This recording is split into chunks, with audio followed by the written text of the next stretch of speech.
Masih di dunia Curug Tuan ya, ataupun pemandian Curug Tuan di daerah Sagala Herang.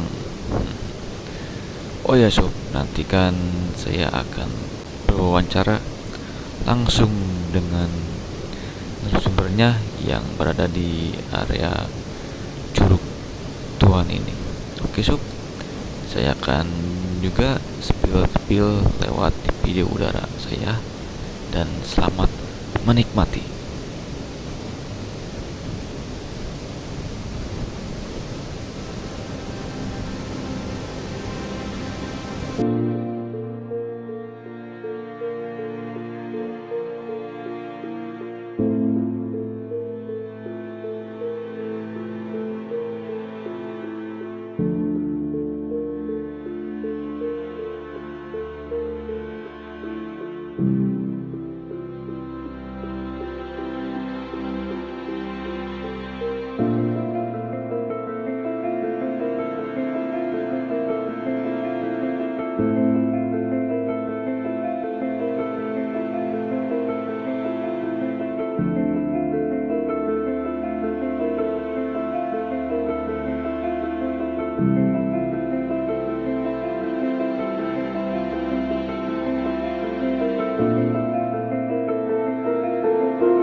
Sebentar lagi saya akan berwawancara dengan narasumber, yaitu dengan Mbah Jawa.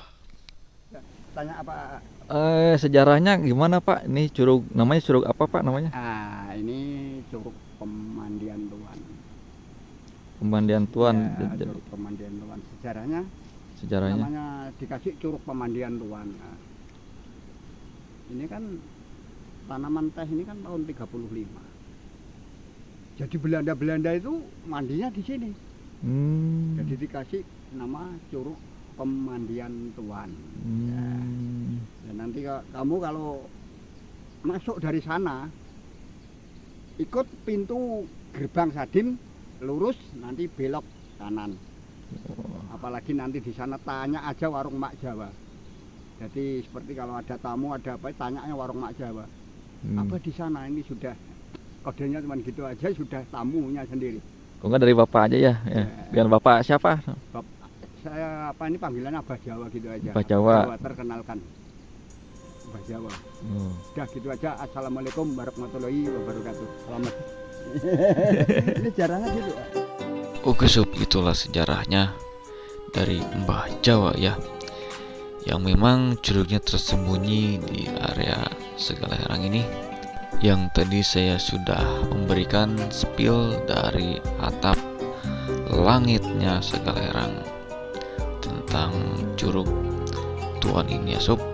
Oke sob, terima kasih yang sudah menonton video ini. Semoga bermanfaat dan semoga menghibur sobat Amarta semua di mana saja tentang weekend-weekendnya. Dan saya akan merekomendasikan tempat ini tentang Curug Pemandian Tuan di Sagala Herang. Oke sob, saya pamit undur diri. Assalamualaikum warahmatullahi wabarakatuh. Sampurasun.